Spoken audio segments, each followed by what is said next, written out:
Hey guys and girls, thanks for tuning in to episode 9 with Dr. Scott Stevenson, PhD in physiology. It was a great chat talking all things hypertrophy and effective reps, as well as eccentric loading and its benefits. So hopefully you enjoy this and get something out of it, because I was pretty much fangirling the whole time. So thanks guys, and hope you enjoy it.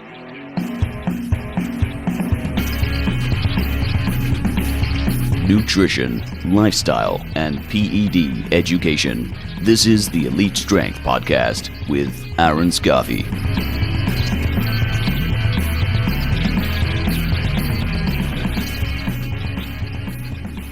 Hey guys and girls, welcome to episode 9 of the Elite Strength Podcast, here with the famous Dr. Scott Stevenson. How are you, sir?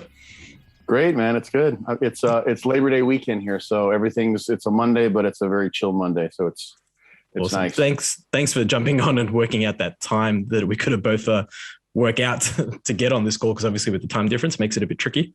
Yeah, it's funny too. I hear people talk about, you're ahead of me, so you're actually, it's morning for you, it's nighttime for me, but yeah. So you talk about the time differences get a little screwy when you try to. It's almost like a scene from the movie Back to the Future or something like that. It's so different. Yeah, it's about 10 past 9 here this morning. So what, 10 past 7 the night before at your place? Indeed, yes. I'm in your past. It's going to trip everybody out, unless people listen to Joe Rogan and getting high while they do it, while they listen to the podcast. Like, why not? So there you go. Just wanting to jump on and have a chat about some eccentric training. But before we do that, I guess a little bit about yourself, your background. Like, again, I'm very familiar with yourself and your background, but for those listening, educational background, what you do, what you love, what you don't love. Oh man, I'm just kind of a very, very curious meathead who has been lucky to find a way to live in a very passionate way about something I love to do. So I've been training now for about 40 years, since I was a kid. So I was 11, coming up very, very soon on my 40th year. Personal training since almost 30 years now, like in my early 20s, when I got done with college, I went into graduate school, I think it was maybe 92 that I got my first personal training certification, ACSM or NSCA, one of the two, and the other one that right after that. That was before the internet was even such a thing. And then, then the coaching sort of started. A few people like Ken Hill, who's someone that I was a moderator with on a very well-known bulletin board for years. And he was actually doing personal training, and I was just answering the questions galore. So probably doing online coaching for 20 years or more, I guess.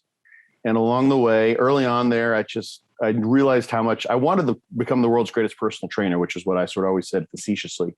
And I realized how much I love to learn. I got a master's degree. I love teaching because I got to do that. Went on to get a PhD, which I wanted to have so I could teach at a college level. Really like the teaching so much.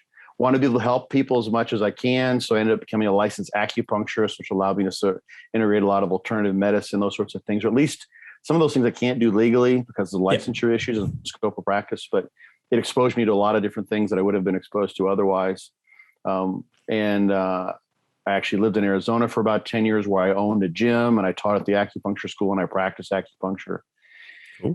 Taught anatomy and physiology along the way. And the whole time I'm coaching people and training people and treating people. I do body work and Chinese herbs and that kind of stuff. So got to blend together a lot of really cool experiences, and then got to write for Elite FTS and John Meadows' site. Wrote for John for a few years. For those who don't know who John is, he just passed recently. I'm sure you're aware of this, but he's very well aware. He's someone to find on YouTube. If you haven't, there's a gold mine of his life's work that's there on YouTube as well as on his site.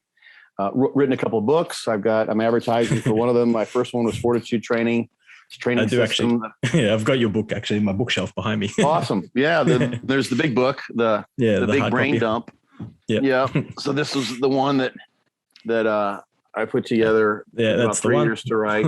Came out a couple of years ago. So that's kind of a brain dump. It doesn't go into training per se so much. The sort of the X's and O's of training and nutrition, or at least one strategy, is in the Fortitude Training book. But the Be Your Own Bodybuilding Coach book it's sort of my baby, so to speak, because things are so much different now. And I don't want to take too much time with this, but it's an important message, I think, is that For sure. to such a large extent, and that's what I think probably part of what you're trying to do here is educate people. Yeah. To such a large extent, many people who go into the fitness realm, if they've got competitive aspirations, do that, and they put aside their own ability to make decisions and learn, because there's so many people that are available as coaches or trainers to sort of handhold them through that information and through that process, which isn't really a necessity at all. It's almost, there's a mentality kind of like, let's say someone was playing Australian rules football or soccer, that we call it in the States, or football, or football in the US. You kind of need a coach for that. It's a team sport. But in bodybuilding or stepping on the stage in the physique world, all of that can be done. You don't need a coach per se. You don't need a personal trainer. You can, for some people who are so inclined, you can derive so much reward from learning those things on your own. It can be the ultimate do-it-yourselfer type endeavor. Yep. And when it kind of comes down to it, most of us are just doing this as hobbyists. People aren't stepping on stage, competing with Big Ramy for the Mr. Olympia. Mm-hmm. So you're not making your money doing this. You want to look good. And so the real value in the endeavor is learning how to do something that you can do for years on end, that you can enjoy the process of actually doing, that doesn't burn you out because, you step on stage. Let's say you go with a coach who pushes you to limits, and sort of you lose some of the fun of what it's all about in the first place. For sure. So there's just so much to be had there in sort of being your own guru, so to speak, be your own Buddha, be your own bodybuilding coach. And I've got sort of a map, so to speak, in the book of kind of everything from figuring out how to get better at your posing to, what's the value of things like essential fatty acids and timing of essential amino acids and the whole kit and caboodle, the full gamut that people can use as an a sort of reference encyclopedia of sorts to carve their own way. And then they've got something. I mean, I've seen worst case scenario, and then I'll get off the soapbox here. I've seen personal trainers do this from the very beginning. I saw a guy that literally intentionally made his clients in a very dastardly way dependent upon him for everything. They didn't know how to eat. They didn't know the name of exercises. They didn't know how many sets or reps to do. They were never told any rhyme or reason to any fluctuations in the training volume or the effort level. Nothing. They had no clue what was going on. So if they ever wanted to leave him and continue to do what they'd been doing to change their body the way that they had, they were SOL. They were shit out of luck. So, They had to be dependent upon him. And that's a worst case scenario, one end of the spectrum. On my goal is just in general is to let people learn how to fish rather than just giving them fish, so to speak, so that they can then have something they can do. Let's say they get married, they have kids, they fall off the wagon, but they spent 10 years before that, learning how to do things. There's no missing skills. It's like riding a bike. They get back in, they know what they need to do. They go into the gym, they find a way to enjoy what they're doing, and they're good to go. They've got all those abilities and those skills, the skill sets right there, and they can always just hop back on and start pedaling, as opposed to, well, shit, now I got to find a trainer, and all these people are trying to scam me on what are these certifications, and which gym do I go to, et cetera, et cetera. You're not dependent in that way. You can basically be the purveyor of your own happiness when it comes to working out and taking care of your body in the physical sense and nutritional sense. So for sure, that's what I'm about in the big picture. Well, it's like you said, it really is an encyclopedia. I've read it back to front at least 3 or 4 times, and wow. So I've had the online book before the ebook, and now I bought the hard copy because I'm a bit old school. I much prefer having hard copies of things. But since Arnie's, Encyclopedia of Training came out, it's probably the next sort of best thing because, you have the old school training book, but now you have also how to actually be your own coach, literally. So if it's something that you want to take to the next level, it's got every detail that you'll ever need to at least get your foot in the door and, be on your way. So, thank you for writing that book. Yeah. Oh, absolutely, man. Yeah. Like you scour that. I mean, I can't imagine. You probably must have just conked out, from the fatigue of reading. I don't know how many times, but if you've done that, you read that through one time, you've got a good idea on what, just learning how to learn. And that's all you need, really. Completely agree. Learning how to figure out things. Yeah. Well, between that book and then also having the Fortitude Training, I mean, you're pretty much set, right? You can run all the way through and do your own training, do your own programming. Yeah. So you had mentioned the Fortitude Training. Just a brief intro into it. If you want to explain sort of what it is, or as briefly as possible, I guess. It is one recipe that I have found, that some of it was sort of anecdotal. And of course, there's a lot of research in there too. It's like 180 pages, and there's 700 or 800 references or something in there. So I pulled from the body of literature at the time I wrote it, which stands pretty well still to this day. It's like 7 or 8 years old, I think. Yep. And I created one very easy to make recipe that puts together some basic principles that I figured out, with all that time coaching and training people. Based on the research, is how you can train for as a bodybuilder per se. Not that you have to be a competitive bodybuilder; you can be whatever division. And I pieced together things like autoregulation. The biggest piece of it is biological interindividuality. The fact that the amount of volume of training that we can recover from. There's some variations in what frequency is going to make a difference for someone. How hard you push in the gym is going to be highly variable. And I built into that, for instance, 3 different set types. So you've got like a regular straight set, you do 3 sets of 10 or what have you. Yep. How you do those and how you carry those out is and how far you get towards what would be, the absolute maximal possible performance. And we're going to talk about, I think, effective reps later on. Yep. Is a highly variable thing. Some people can just push until literally, their eyeballs are about to shoot out of their head. And other people simply aren't willing to go that hard. So even before the notion of effective reps or reps in reserve became available, I put into the one set type that's very simple, straight set type of format, pulling back 1 or 2 reps shy, except for the last set, which you could safely carry out to failure. And that basically tailors performance of those sets to what the person's own senses of how hard they're going to push. Mm-hmm. And then, so that will then impact how much volume you can recover from. So I've had trainees and known people who were they literally train like there's a gun to their head because that's how they love to train. Yeah. And the inroads into recovery that they're going to have performing a set like that, or, the lowest number of volume of sets that I've got set out, which covers the normal range that I saw that makes sense for how much most people can recover from, is going to mean that they're going to have to then, given how hard they train and hard they push when carrying out those different set types, use a lower volume of training, generally speaking, than someone else.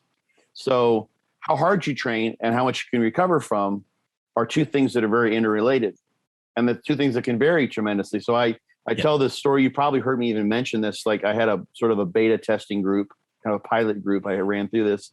One guy was a client that I worked with several times now. Another guy was, he would have got his pro card nowadays. He had won his class at the Canadian Nationals. And at that time, I think the only overall winner got a card. So he was, and guy was trained like about as hard as anyone I've ever known or seen. Just an animal. He had a switch that most people don't ever want to find because it would be scary what they'd realize about themselves. And he could only train with the lowest volume tier, and he was beat up. He was having to make a Sunday rest day into an all day eating affair just to get the recovery that he needed in order to carry on with the program. And there was another guy who did not have good genetics for bodybuilding, tended to put on body fat really easily. He was, I believe his ethnicity or his genetic lineage was that of Samoan.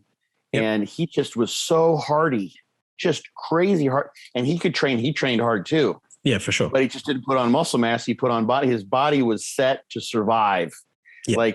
Any extra little bit of calorie, let's throw that away just in case we don't get to eat for the next 2 weeks. and he trained with the highest volume tier. Literally wasn't exactly 3 times, but much more volume than the first guy I mentioned could have ever recovered from.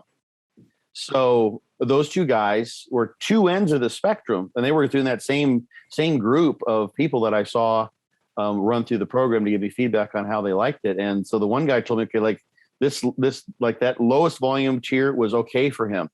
That's about all he'd want to handle. And the other guy's like, yeah, I'm hanging volume tier 3. I can do this. I'm going, and he would, and that's how he would train. Yep. He could survive it. So that's built into it. I've got a very simple system of periodization, basically a blast and cruise, terms that I stole from Dante Trudell, but I've taken the deload and programmed that in a way that fit with the sports science. It seems to work really well. People actually come back if they time things right, auto-regulate things right. They do what ends up being a functional overreaching. So they come back after that deload period. I call it an intensive cruise, where they train hard, but with reduced volume and frequency, even stronger, like surprisingly so sometimes if they've never done something like that. And I've included some stretching as well that is also auto-regulated. That's something that the research has borne out can be helpful for producing muscle growth as well. Yep. And plus, it's just not a bad idea. That's a whole other topic we can get into. That's fine. But so I combine all those. Stuff. Yeah, right. So I combine all those into just one way that a program could be combined. Literally, I took the flour and the sugar and the oil and the yeast, et cetera, and you can make a cake with that. You throw some fruit in there, and you make pie with that. You can make a torte with that. You make muffins with that. You can make pancakes with that, et cetera, et cetera. And Fortitude Training is what I came up with. So it's got a lot of flexibility in terms of how you execute the sets, in terms of how long you blast and cruise, in terms of what volume tier you use. So it's highly adaptable. And that's the thing that's missing from so many programs. You go in and they just say this many sets for this many reps. And I tell the history of how I kind of came. I learned some lessons just before, even after that many years of training that I had up to that point, coming into Fortitude Training, where you tell me to do a set to failure, and that's going to be a crazy set. That's going to be beyond what most people want to do. And so you tell me to do 10 sets to failure, and I'm a wreck. I'm going to be, sure. And I know that me personally, because I don't have great recovery resources, it's just something it's just a fact that I've, come to recognize. It took a while, but I realized that. So that has to be in there. There's just some programs that are going to work for a small slice of people, but you can broaden the number of people that are going to have an effect, get a effective muscle growth. Assuming that's what we're shooting for, going to have an effective program. If you put in all those pieces of auto-regulation, so you let them just be smart and say, okay, today's the day, when we're doing this set type, I'm not going to try to make this a death set, where, I'm going to do these pump sets. I'm going to carry them out in this fashion. That's going to be that, or I'm going to just drop the volume down. I'm going to go hard on the sets I train on, but I'm not going to do 5. I'm going to do 3. Yeah. So when we're dropping the actual volume down, we're still keeping the intensity higher, right? But when the volume's a bit higher, the intensity is a tad lower, but still within effective, muscle growth range, I guess. Yeah. There's some intensity is sort of a loose term. So effort level. Yeah. So effort level. So you can do 2 of the 3 set types. Your effort level is sort of well prescribed, but that's the quality of the stimulus in my mind that makes resistance exercise such a good stimulus for muscle growth, is that it's so damn hard. Yep. So there can, without a doubt, there can be some utility in literally going, and let's say you're someone who trains, say you do 5 sets in the 8 to 12 rep range, just to keep a simple sort of example. Sure. And now you're going to, instead doing your deload, drop back to do, 5 sets, and you leave 2 or 3 reps in the tank, or 3 or 4 reps in the tank. Mm-hmm. There's possibly some utility in that. That's how many people deload. Depends on how hard you train. There still could be some stimulus that's had there, so that you don't have the inroads in recovery, and then you can have an overreaching in a functional way that occurs thereafter. Yep. But if you want to keep, you can think of it this way. If each set is like the dose of a nonsteroidal anti-inflammatory needed to reduce the pain and a headache, and you need 200 milligrams of aspirin to take a dent off your headache, then 80 milligrams is not going to do it. Mm-hmm. And if you do a set where you could have done 12 reps and you only do 7, there's nothing there. So going and taking, instead of doing, 200 milligrams of aspirin every 4 hours, as you would have normally when you're training, you want to do a deload. Let's say to reduce the stress of the aspirin on your, now we're taking the analogy a little bit further, reduce the stress of the aspirin on your liver. And you do 80 milligrams of baby aspirin every 4 hours. Well, it didn't affect the headache at all. There's nothing there. There's no effective stimulus from that because it's so easy. But you're going to recover, your liver's going to recover. But why even take the aspirin in the first place? Like, why even go in there train at all? Yeah, agreed. So that's sort of the idea. And this is what comes from, and there's a connection here that was made. This is what comes from tapers that are done specifically in the strength and power world, power training world. You know, triple jumpers, sprinters, 100-meter dash runners, 400-meter dash, and even swimmers do the same thing. You keep the quality of the stimulus high. So let's say you swim the 100-meter butterfly. I used to be a swimmer in high school for a little while and growing up. So, you know, you might drop your volume down from 3,000 yards or 2,000 meters, whatever, or 5,000 or 8,000. You cut your volume, the distance that you travel in half, but you still swim hard. Yeah. So you still maintain the quality of the stimulus. You just reduce the volume, and you lengthen it out in terms of the frequency and the volume per workouts, which is what I do in Fortitude Training. Yeah. And that produces this overshoot, this compensatory effect that at least helps with performance. That's been demonstrated fairly well in the research literature, and lots of strength and power coaches do that. They have for years. Yeah. So the cool thing about that, hasn't been, there's a little bit of evidence there. There was like a Norwegian study where they found actually some evidence of this happening like long after the exercise bout. And that's a whole other tangent we could get into as far as muscle mass goes. But there's an association between strength and how much size you have, and obviously there's an association between strength and your general recovery levels. Yes. So it's not 1-to-1, that's for sure. Yeah, but definitely. What I had found in things I was doing and had been doing, and some of this connects back to dog crap training, which I was the official DC trainer for years. Yep. And Dante very much opened up people to auto-regulating their deloads, whatever they wanted to do. And some people would push so hard, they go right up to where they're literally on the brink of overtraining. They're just like, screw it, I don't want to do shit for 2 weeks. So they would take that option, and they come back having lost substantial amount of strength and lost the ability to evoke the stimulus that they wanted to have to make gains. So they would take 2 steps forward, 1 step back, and they'd spend the first half of the next progressive blast. I call it a progressive blast, the next DC training blast, getting back to where they once were. Yeah, catching up. Basically, yeah. And if you do things properly, and this takes a little bit of feeling out for each individual to know like when it's time to step back from that progression period, from the blast period to an intensive cruise the way I do it.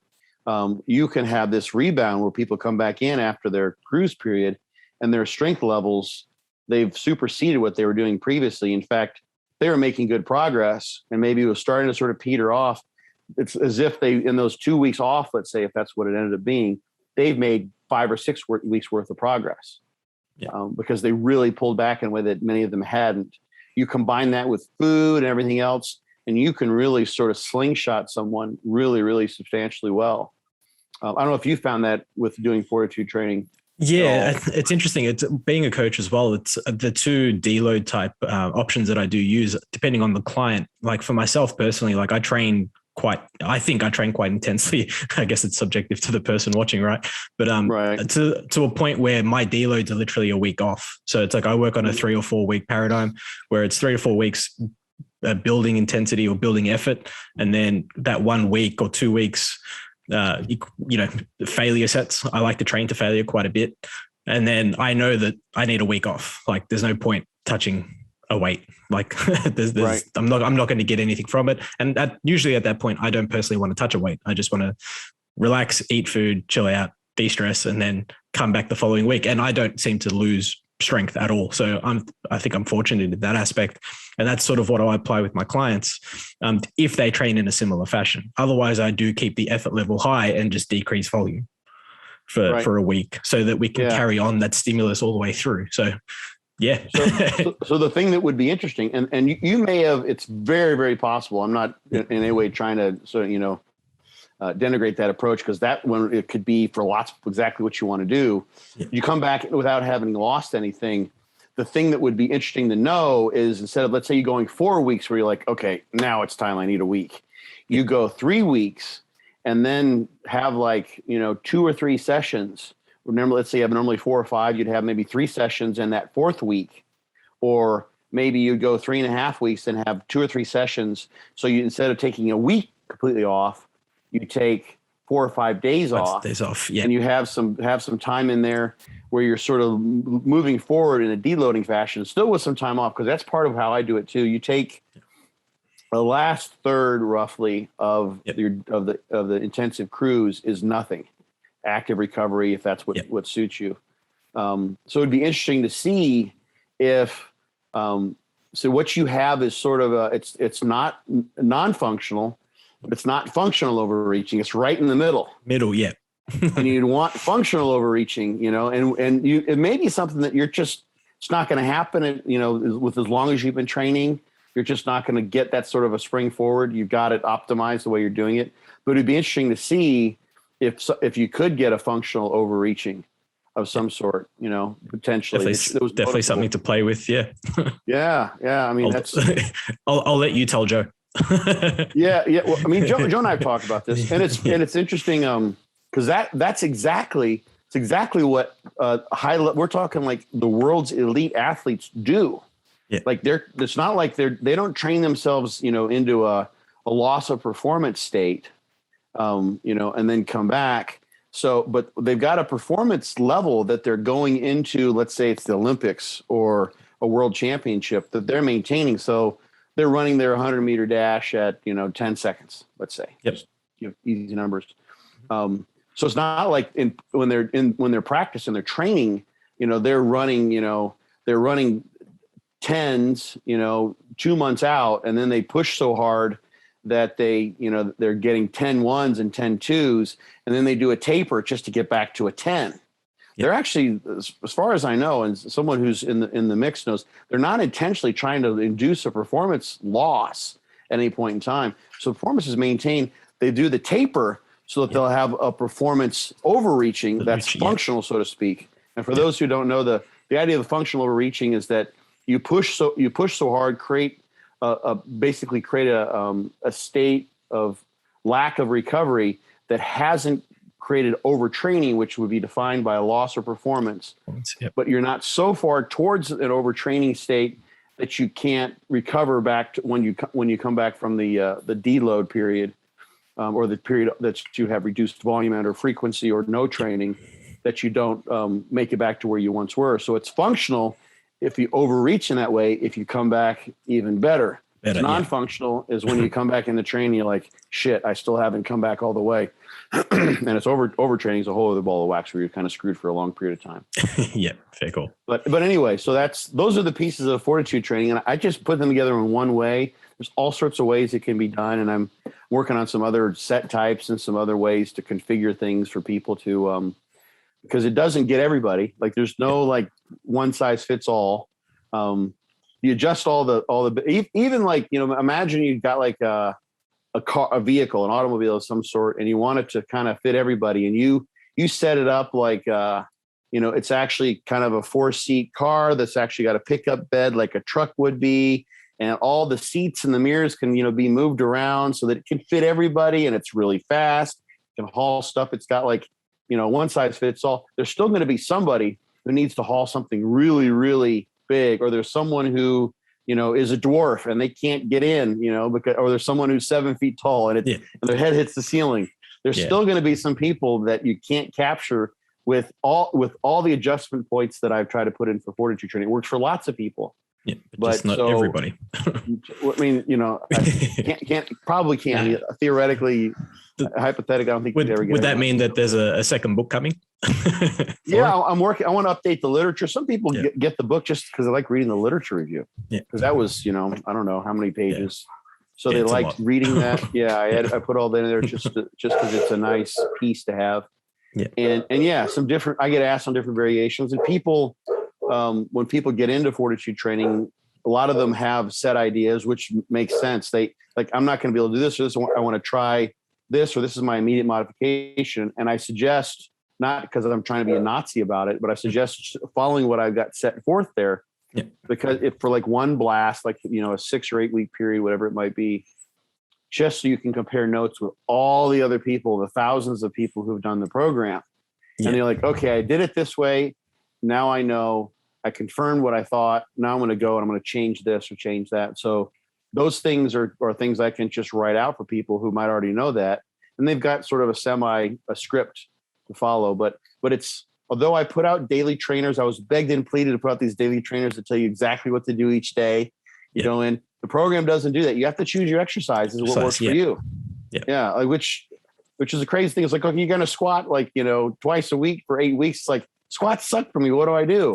Well, I didn't try to prescribe any specific exercises. The ones that work for you for the different set types are the ones that people would use. So, but I'll still create some more programs. It'll be a while before that comes out, that will give people some options. And plus there's something to say just for variety, just literally.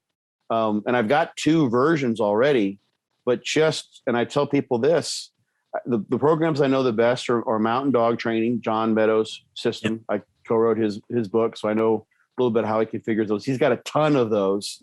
I don't know how many of the programs he's written over the years. And then Dog Crap Training.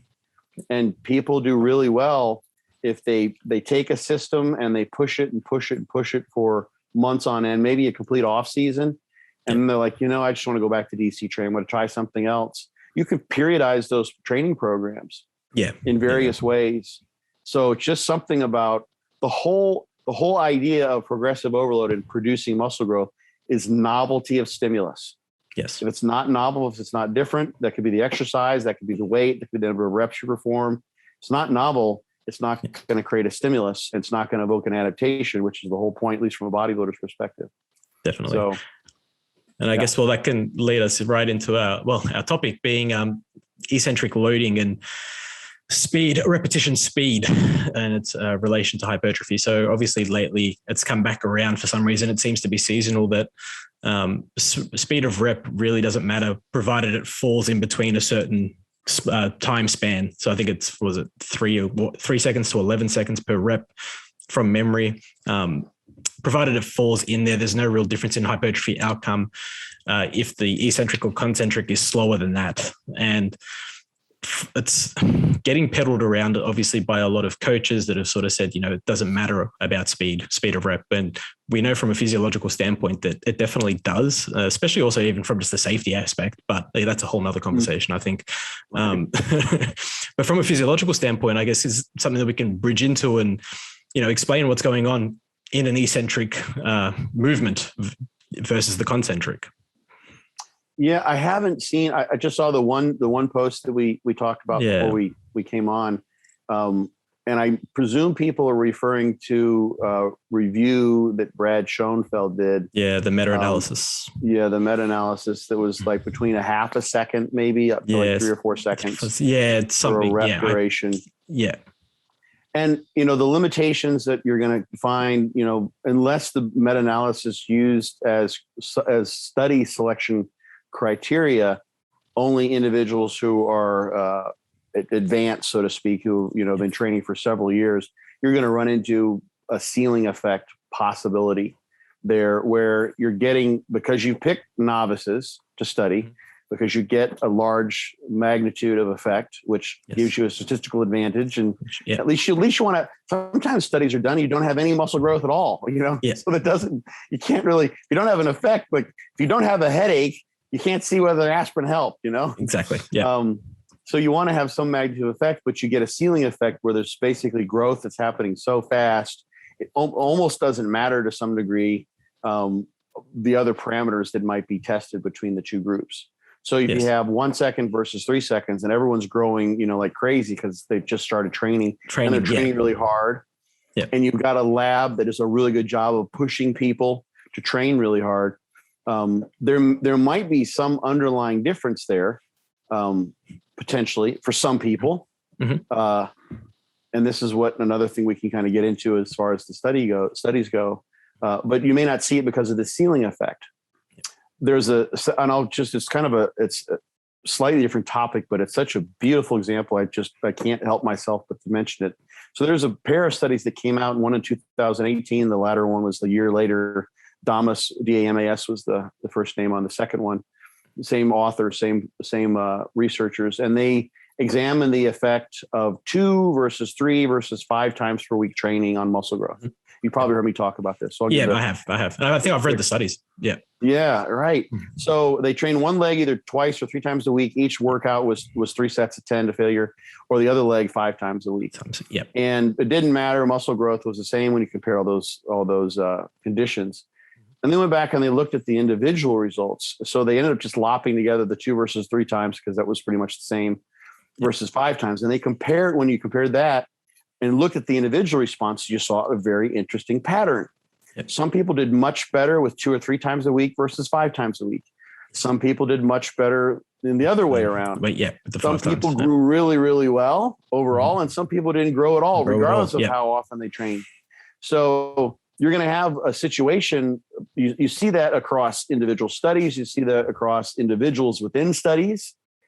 And you're going to probably have that situation, I would imagine. I would be absolutely flabbergasted if it's not the case, that there may be individuals who respond better to slower versus faster training speeds, maybe across a broad spectrum. And so that's one thing just to consider in general, just all in all.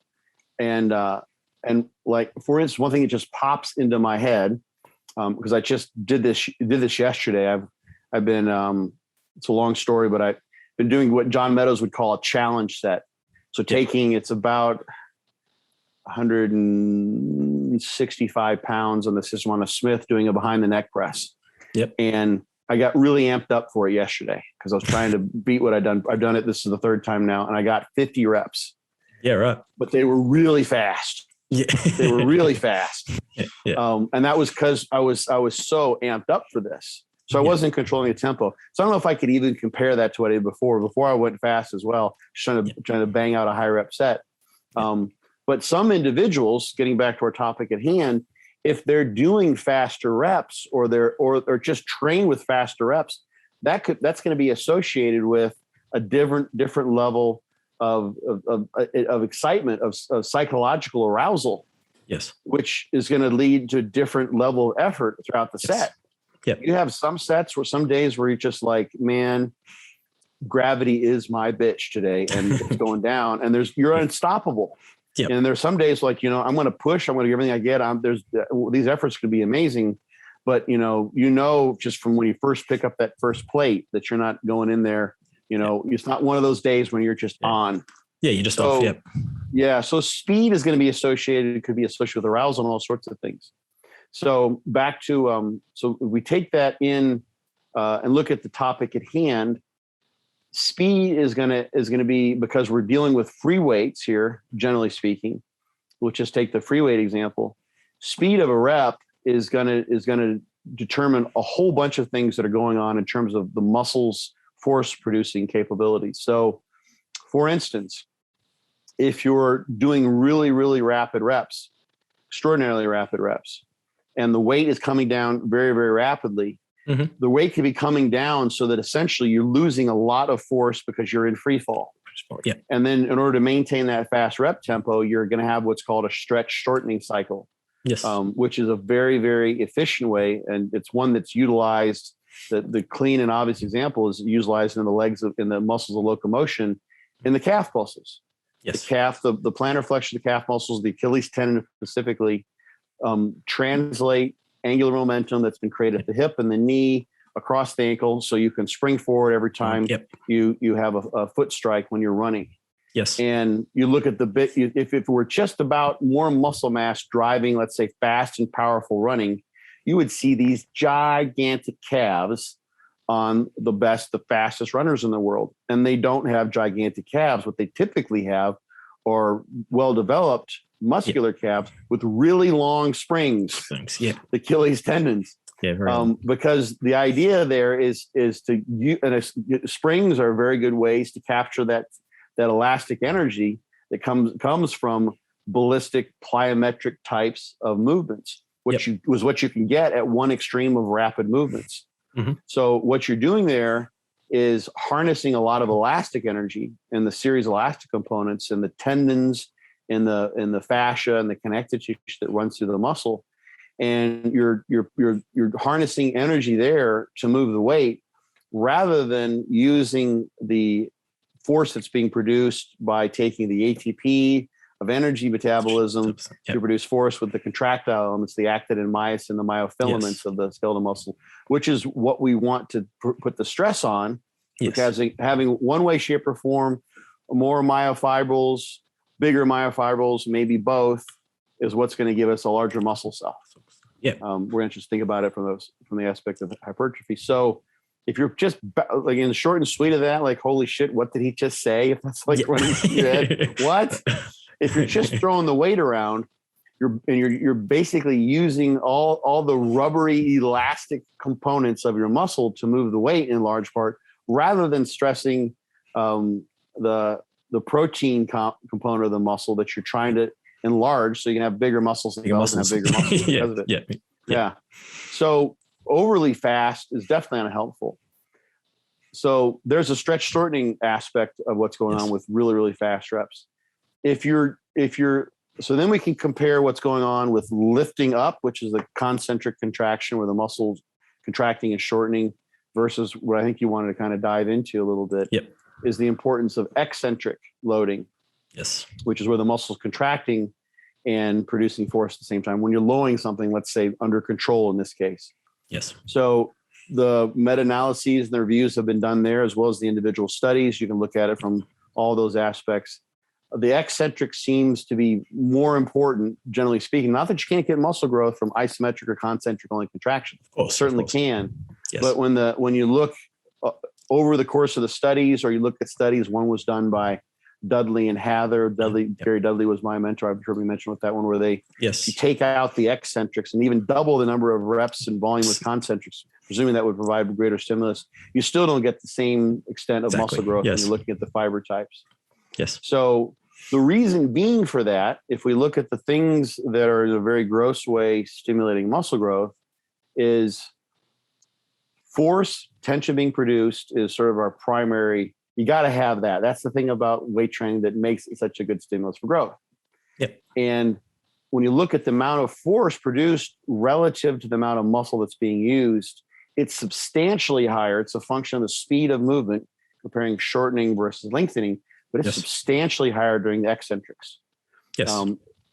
If you're comparing an isometric versus an eccentric in human skeletal muscle, at least, at the speeds that we're going to be talking about for normal rep tempos, you're getting like 40% as much force produced during the eccentric compared to an isometric. Yes. You get less force produced during a concentric. So you might be producing twice as much force during the eccentric versus the concentric, depending on how fast you're going.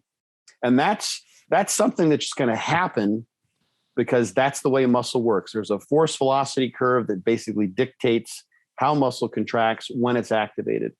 Yes. There's going to be some modulation there with the frequency of contraction to some degree. The frequency, it's coming down the nerves to the motor units. So that's going to vary a little bit. But what that means is that when you're lowering a load, if you're going to to lower it, you have to use less muscle to lower the load. But that muscle that's used is getting much more force per unit, because those are eccentric lengthening contractions. Yes. If you just drop the weight, connecting this all together, if you just drop the weight, well, you're just catching at the bottom. You're missing a lot of that range of motion when you could be producing force with those contractile elements, the proteins, the actin and myosin proteins. Instead, you're just giving it a free fall and just letting it fall. Yeah. So you're missing your golden opportunity for producing lots of force with the muscle that's being used. Yes. Here's the thing on top of that. And this has been shown so you're using less muscle. It's relatively easier to lower a given load than lift that load. But here's the cool thing. Even if you compare all out eccentric only contractions, so you can put people in an isokinetic dynamometer and have the machine literally force them down at a given speed with all out maximal efforts, you can do 25 or 30 of those all out and have almost no fatigue at all. So there's something about the efficiency, not really efficiency, because you're doing sort of negative work when you go backwards like that. But there's something about the chemomechanical conversion from ATP energy to force being produced that is highly efficient. So you're not getting fatigue when you're doing eccentric contractions, hardly at all compared to the concentric contractions. Yep. It's the lifting up that fatigues you. It's not the lowering. So if you're neglecting the lowering by dropping the weight because you've got a really fast rep tempo, or and normally you think of tempo in the studies, they're generally like, they're only 1 second up, 1 second down. Yeah. But some people, will lift slower, then they'll just drop back down. Yeah. So if you're doing that or having really fast rep tempo in general, or somehow neglecting controlling the eccentric so that you're letting the weight free fall, you're missing out on the tension that you could be having and the muscle that's involved there. And you're not adding really to the fatigue of the set. So you're not going to reduce. It's not like, well, I'm missing out on that tension, but now I'm only going to get, 8 reps instead of 13. I'd like to get the more reps because I'm going to get the more volume, because volume is the driver of hypertrophy. Yeah. It's like, right. That's that's what argument. It's so said. But you're not missing out on the reps because you don't have the fatigue doesn't happen on the eccentric. It's very, very minimally causative of fatigue because the energy demand is so very, very low. 30 reps in a row with no fatigue, 30 all-out reps in a row, and almost zero loss of force. And that's Pertesh's work that people can look up, TESCH. I think there's in the 100th to the 102nd episode of Muscle Minds, which is my podcast, which maybe you can link in the show notes somewhere. Yeah, one of those we covered. We covered that, and people can see those data, and they can see the references that are there on the YouTube video. Yeah. So that's the vital part of eccentrics is you've got great force production. They're the golden fleece. And that's the thing. There are machines like Life Fitness had a machine that I got to train on for years. They had it at one of the gyms I trained at when I lived in Arizona years ago.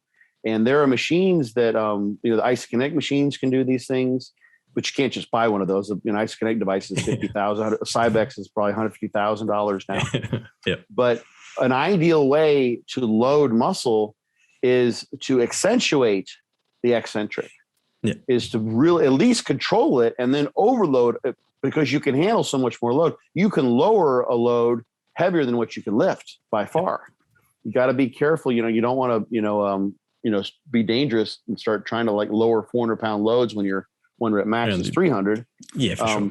It's got to be within parameters. And there's inhibition there. Yeah. So generally in humans, although the muscle could produce 40% on a eccentric, 40% more on eccentric versus an isometric, most people are going to be getting about 20% more because there's some inhibition in terms of what the nervous system can voluntarily activate because it's protecting itself. Well, that was going to be my next question, I guess, in terms of actual fiber activation and muscle activation in an eccentric. What's I guess happening there? Is there more recruitment on the eccentric that with the extra force, because you are producing more force in the eccentric, that we can then hopefully translate into the concentric? No, you have to be using less muscle. So here's the thing, and I know I was blasting through that. I get excited about this topic because I like it so much. So when the muscle's contracting and it's lengthening, by virtue of the intrinsic nature that dictates how muscle produces force, you're going to have to use less muscle when you lower a load versus lift it, because you produce more force per unit muscle. Yes. And substantially less. So you have to deactivate the muscle. You see that in an EMG, when someone lifts and lowers a load.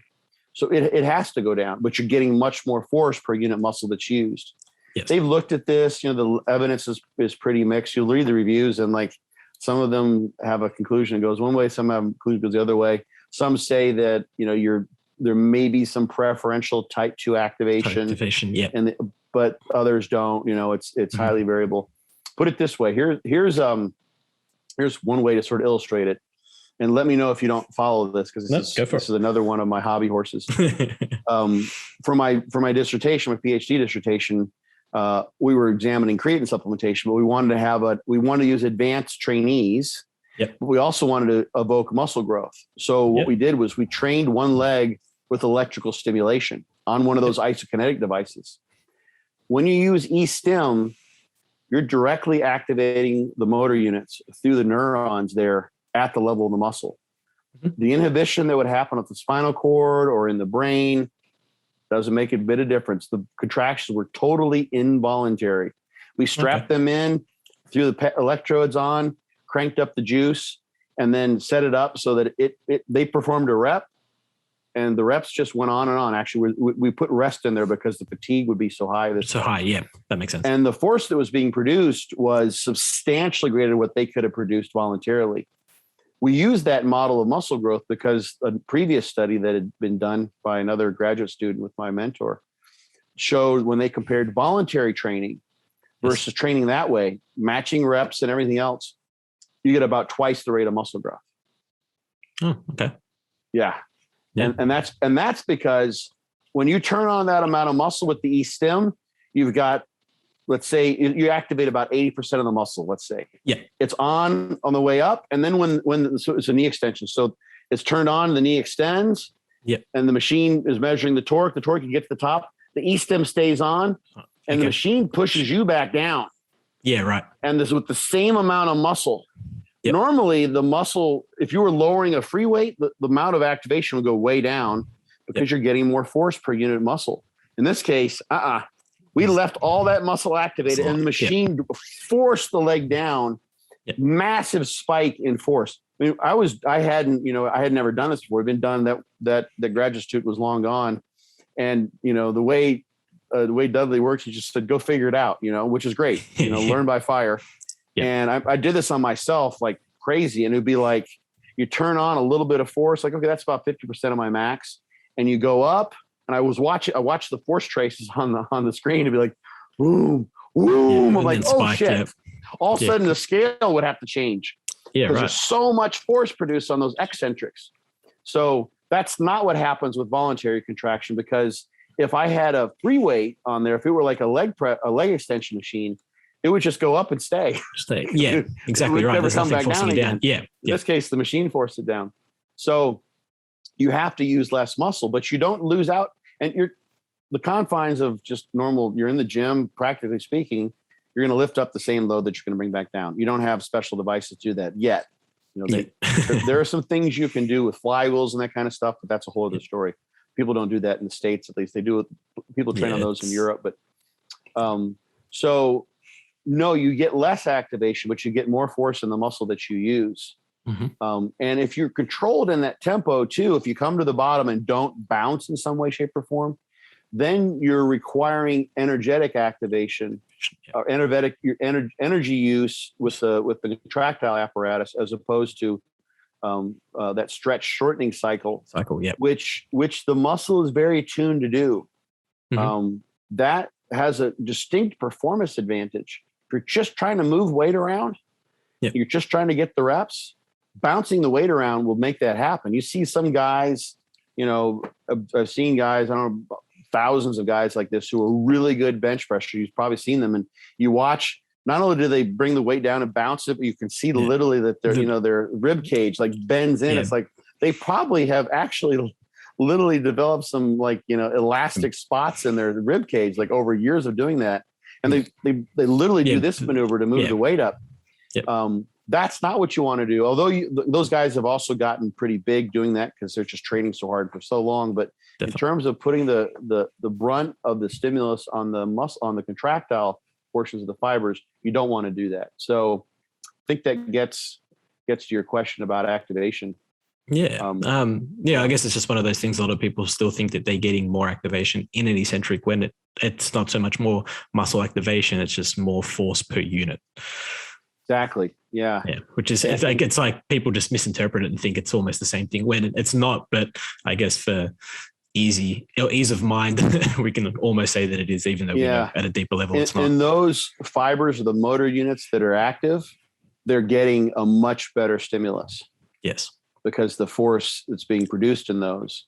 And you see that the proof's in the pudding. You see that even though less muscle is being used, because that's the nature of the force velocity curve of muscle, you still get better growth when you include the eccentrics compared to when you don't, or when you compare eccentrics only to concentrics only. So that's another sort of finger that points to the importance of tension. Yes. For being a main stimulus for muscle growth. Yeah, I guess that'll lead us in terms of the force velocity curve and tension into effective reps. I think we've covered eccentric and I guess the benefits of eccentric reps quite thoroughly. Moving into force velocity curve, I guess a basic understanding or a basic definition, if you please, for the listeners, and then basically, what's an effective rep? Like what reps create hypertrophy? Like, is it the first rep? Is it the last rep? Is it all of them? Is it none of them? Yeah. So that's, you mentioned Chris Beardsley. Yeah. I think he's credited with being the first person to kind of bring that notion into consciousness. And it's a great theoretical conceptual notion to keep in mind. And it's a guiding principle that can be used and is borne out in the research. So, for instance, there's a study, I cite this, it's from 2005. Goto is GOTO, it's a Japanese group. And they sort of is like one of the best early pieces pointing towards the idea that if you just do the same, you can lift the same loads for the same volume. And if the sets are easy, meaning you don't have any effective reps, you're not going to get the growth from it. So the idea is that when you're doing sets, the first part of the sets, when the going's easy, when the reps aren't that difficult, when your RPE is low or your reps in reserve is high. So reps in reserve being the number of reps you perceive you can do before you'll have to end the set because you reach muscular failure. That early on, those reps are not effective. And the idea that's sort of tossed out, and this is where, this is a huge area of individual variability, I think, is that, somewhere maybe coming within like 5 reps shy of failure is where you're going to be, was where those reps start to be effective stimuli for muscle growth. So you're doing a set of 12 and you stop at 7. None of those 7 reps were effective. If you get to 8, maybe that 8th one was minimally effective. If you go all the way to 12 and, you try your 13th, you go to failure, then you got 5 effective reps, let's say. That would be the idea. But a black and white interpretation in that sense, there's just really no way to, of course, no way to pin that down. Some studies have been done comparing higher reps and lower reps, heavier sets. I think I covered this as well on the Muscle Minds. I know I've covered it on the podcast. I'm not sure if it's in that 100. That was sort of a special series that I put together to celebrate the 100th episode. But you see differences there too, in that you can train with more reps in reserve with heavier loads and still get growth. Whereas if you stop, let's say you're doing a set of 20 and you stop, 3 reps shy, you might not get much muscle growth from that. Whereas if you're doing sets of 10 and you stop 3 reps shy, you might get growth from there. And that's a generalization though. That doesn't mean, that progressive overload doesn't matter. Ideally, of course, if you are progressively overloading, the other side of that is that you're getting adaptation, such as that in order to do those sets that really are 2 or 3 reps shy of failure, you're having to use a heavier load because you're keeping the reps in the same range. So this Goto study was one of the earlier ones that really showed, and this points directly at the idea that, volume is the driver of muscle growth, like the driver of hypertrophy, like the premier thing, really can't be taken either as a black and white statement, because they literally kept volume the same. And just what they did, actually took the sets of, they trained one arm, it was an arm or maybe it was a leg. It was a unilateral training study, which is a great model. And they trained, let's say it was arm, maybe even elbow flexors. And they trained, let's say 12 reps to failure. Maybe they were 10. And then they just matched with the other arm and they had them do 5 reps and rest 30 seconds and then do the other reps to match what was just been done in a straight continuous repetition style. So the volume was the same, but they just made it easier because they took a 30-second break in there. So they just, basically halves the set, twice the number of sets with half of the reps, and all the reps were easy because they never came close to failure. None of them were quote unquote effective. And that was borne out because they got no growth when they put that 30 seconds rest in there. Yep. So what's going on there, of course, is that you start off, the effort levels are low. You're not using all the motor units that are available. The nervous system is very adept at minimizing fatigue. So it calls upon more motor units than it would need. Yep. If it just activated some percentage of those, rotates among those, doesn't activate them quite at the highest firing rate that would produce the highest force that each motor unit could. A motor unit being the neuron, the fibers it innervates. And as the set progresses, eventually you get fatigue in those motor units that we used earlier on. There's a size principle of this. There's an orderly recruitment from the most fatigue resistant to the most fatigable, generally probably those that are more type 2, maybe more fibers per motor unit. To some degree, it depends on the muscle. So you eventually have to start calling upon more and more of those motor units. You don't have any choice if you want to continue the set, but to keep as many of them on, so they can't be dropping out, recovering, coming back on, can't be rotating the workload, which the nervous system does a good job at. And eventually you get to the point where in order to keep going, you're using all the motor units. And when you get to that final rep or reach the failure point, you're activating all the motor units you possibly can at the highest firing rate you possibly can. And there's nothing more that you can do to continue to keep the weight moving and get another rep, and you reach failure. Yeah. So you progressively move through that. And you move from the more fatigue resistant, generally type 1 fibers initially, or at the beginning of the set, to the type 2s at the end. And those are the ones that tend to grow more anyway. Yep. In some studies, they're not always the biggest. There's some variability there too. Yep. But you definitely see that very typically if you're looking at beginners too, because those are the ones that are hardly used.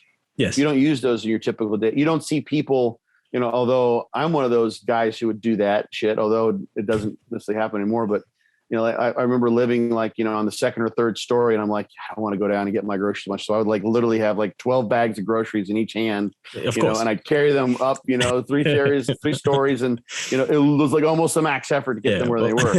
People don't do that, and that was just one set, right? We don't go and do 10 or 12 sets like that. No one does that in day-to-day living. So the effort level is really tremendous. Yeah. When you get there. So that's what's going to evoke muscle growth, is the fact that you're doing something in the gym that's just absolutely extraordinary. Plus the fact that you never lift and lower things like that. You just, for sure. Normally you pick them up. So the lowering, which is really as we talked about previously, is a key component of stimulating the growth, is an unnatural act.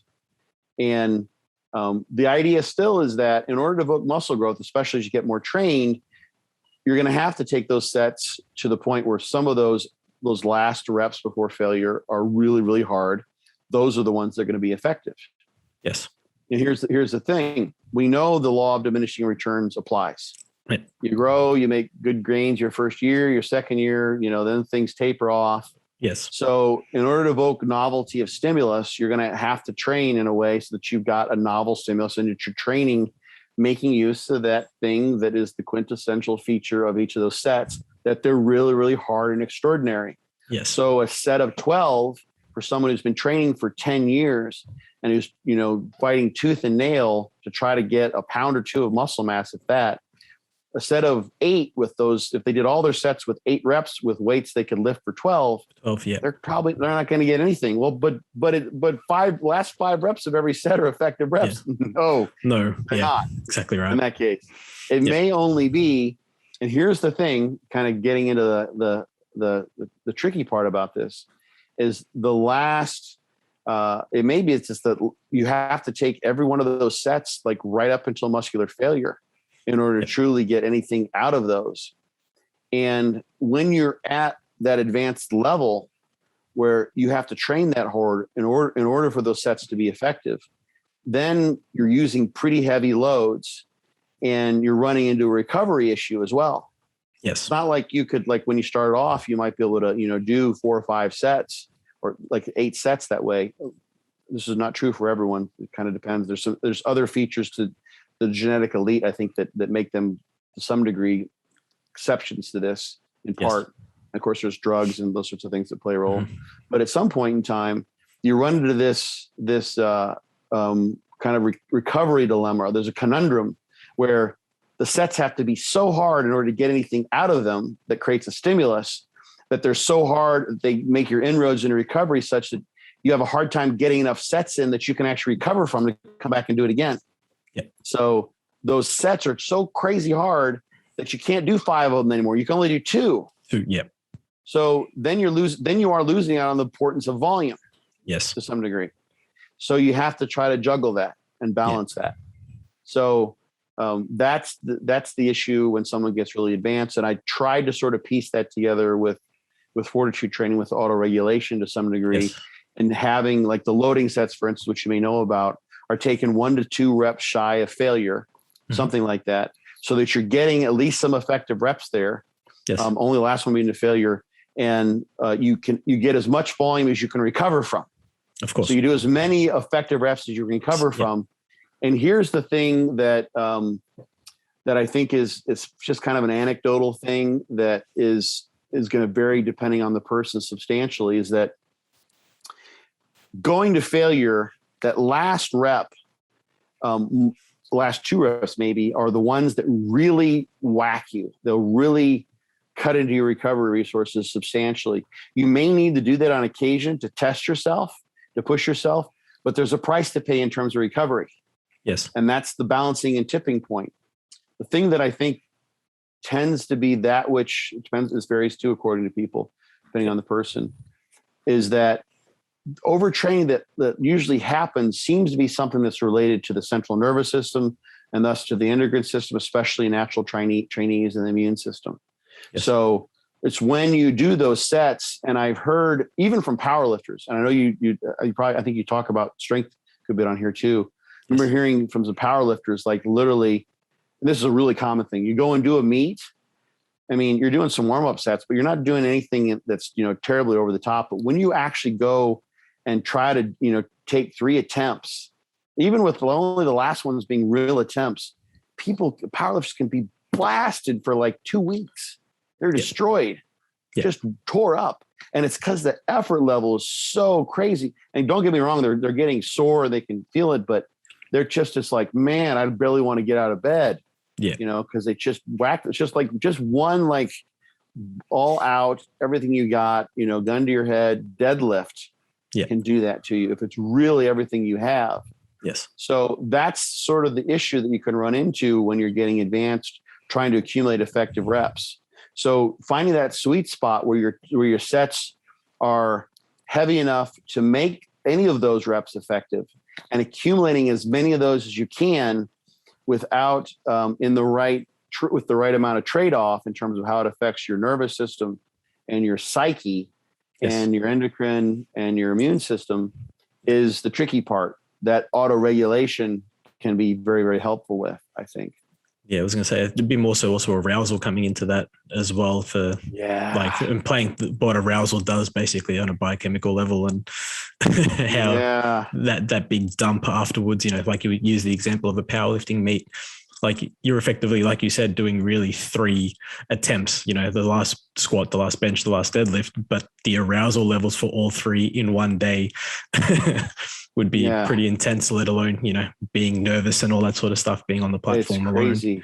Yeah. I mean, it's someone who's really advanced, who's learned how to do that. It's kind of like, what people would go through when they've, been in a life-threatening situation type of stuff, when, the car falls on their child and the untrained housewife lifts the car off her baby. The car up, that kind of stuff. Like then they're just destroyed, they're just then they just want to go sit in the corner and rock for the next week because it took so much out of them. So there's something to say for that. We've got these amazing survival mechanisms that are built in that can tax the living bejesus out of us. Yeah. And that's what, you're tapping into to some degree. You're doing, the whole thing is an unnatural act. Really. Yeah. The lifting and lowering, that kind of thing. And then that kind of effort level is I can take that back. Some of it's unnatural, but it's also something that obviously is natural to us because we're able to do it. It was cultivated through evolution. Yeah, we're having that ability to access that sort of stuff too, as well, like that in terms of that arousal levels and being able to apply it, with a bit of time and effort. Yeah. It's quite interesting how evolution works. if you go and look at animals like, let's say like an antelope or something that would normally be preyed upon, and when they escape, there are films you can find of this, where the animal, like a deer, what have you, it gets away, or an antelope gets away, and when they will go and like seclude themselves, like in the jungle somewhere in a forest, and just kind of go crazy, just like shake it all off, literally just like, and it's just kind of like there's like a wiping away energetically and psychologically. And I don't know, I have any idea what's going on. I mean, I could guess, but I don't know that it's ever been studied. It'd be a hard thing to study what's going on and neurochemically in terms of neurotransmitters of the brain when that happens. But animals are much better. We don't have a social system that is so good at letting us exude that kind of energy and do that. We do in sports. That's where it's sort of allowed. But what you do afterwards isn't something that we always have the most social acceptance for, I don't think. I completely agree. Yeah. Well, thanks for that big brain dump. It's man, for sure. Definitely been something that I've been looking forward to, and wanting to get you on for a while. Followed your stuff for a very long time. So appreciate you coming on to the podcast. I tend to finish off with one question, but I'll make it a bit more simple for yourself. Usually it's 3 Instagram accounts that you follow that sort of just get you through day to day. But I think a better one for yourself would be 3 educators or people that that produce good educational stuff, in this realm, I guess. We've already mentioned sort of Chris Beardsley and even Brad Schoenfeld, but if there's any others that you think of or, sort of like to liaise with and read their content and that sort of stuff. Yeah. Gosh, since given the topics, I'll sort of make this topic specific because there's so much. For sure. Yeah. I'm going to mention John Meadows, of course, just because I want John's stuff, to be around and definitely and get its just due. Yes. Given how much he put out. And then I was going to say Jordan Peters, because Jordan, is a friend of mine, was a client of mine in the past. Yeah. And he's someone who has he's got a board like John does, which a pay site, you can follow his log. Yeah, I'm on it. Yeah. So he shows, how it's taken him years to attune himself and auto-regulate, on a day-to-day basis, workout by workout basis, what he can handle, what he knows he can recover from. He's a really good example of someone who's put that all out there. For someone who's trying to figure out, exactly what we're talking about is how do you find that balance between pushing, to where you're, right up to or actually reaching failure, or are you better off with doing more sets and getting your effective reps, stopping 1 or 2 reps shy of failure, or are you better off training like many pros do? You'll see this, who do tons of volume. And I want to toss one other thing that's kind of related to this. Brandon Curry came on our podcast, a year or 2 ago, I guess. It was before the last Olympia, and he talked about going to Oxygen Gym, and like one of the things they do there is really high volume. Yeah. And they train hard, when they train as heavy as they can with short rest intervals. It's very different what most people get away with, I think. Yeah. And what happens there, and he mentioned this, so kind of dug in what I thought was maybe going on. People come out there who are really high level competitors, or just have the money to make it out there, or high level competitors, but not like the elite, and they just don't make it. Yep. You only stick around. They basically have like a stimulus that's so over the top that if you don't have the recovery levels to survive it, then they just drop out. Those people just don't stay anymore. Yep. And that's the thing I think that everyone sort of has to recognize, that I've had to take hold. I would love to be able to just go and, bang for like 3 hours, and just like take set after set after set. And I learned this again this last year. I did one of John's programs with Derek Oslin here in town, who's, I knew it was too much going into it, but I just wanted to train with him. Just was an opportunity to do that. Yeah, definitely. It was way too much, and I paid the piper. So you have to kind of recognize that to some degree, your stimulus in terms of the volume, the effective reps, and how you piece those together is going to be dictated by what you can recover from. It's a real basic, simple equation. And for you, it might be just like this one study bore out, the 2 or 3 times a week versus 5 times a week, which is both the frequency and a volume related difference in terms of the different groups that they studied there, is that for you, it may not be that you can do 12 or 15 sets. It may have to be 5 or 6. 6, yeah. Or maybe 4 really, really hard, or 6 or 8 not quite so hard. And maybe you have to figure out from there. But the recovery is the other side of the coin, and where you fit in that. And it seems like the best in the world, from what I've been able, they can accumulate more stimulus because they can recover from more from it. And it makes sense. The more you can stimulate, the more you can grow. Yep. And that's part of what's their genetic ability sort of allow them to do. Yep. And you'll know that if you have that within the first 6 months of heavy training, because you'll outpace your peers in the gym, at least the first year or two. And you'll be someone like, we can name some names you might have heard of, like Kai Green, Ronnie Coleman, Jose Raymond, Sean Clarita, who were all natural, amazing bodybuilders, or probably. And look at Jose. He was winning. He earned his pro card like I don't know how many times, weighing about 150, and then he was at the top of the 212s once he went to the made the leap. Ronnie Coleman turned pro at like 229 pounds, something like that. Yeah, 300 pounds almost on stage. Yeah. Sean Clarita was an outstanding natural competitor in those organizations. Now look at him. I don't know how much he's put on since then. Massive change. So those, you'll know if you have those genetics enhanced or not. And that will become apparent right off the bat. Yes. So figure that out first, and then recognize, you know what? The big high training volume, the crazy training programs probably aren't going to suit me. Yes. Took me a long time to figure that out. It took me over a decade to figure that one out. So that fits into all of this, I think, and that's important to keep that forest straight from these trees of effective reps and rep tempo and that kind of stuff. Definitely. Well, thank you, good sir, for jumping on the podcast. Hopefully we can get you back on, talk about some enhanced stuff, which will be a bit more fun, I think, as well. Yeah. My pleasure, my man. So I'll put all those links to your books and to your podcast that you referenced, 101 and 102 from memory, but we'll find them and throw them up there as well. It's 100, right? Just remember 100 and then 101, 102. So there's 3 of them that are, people will love those. I covered everything, the whole kit and caboodle, like studies that are worth keeping in your hat because they help explain a lot, this kind of stuff. Thank you very much, good sir. You're welcome, brother.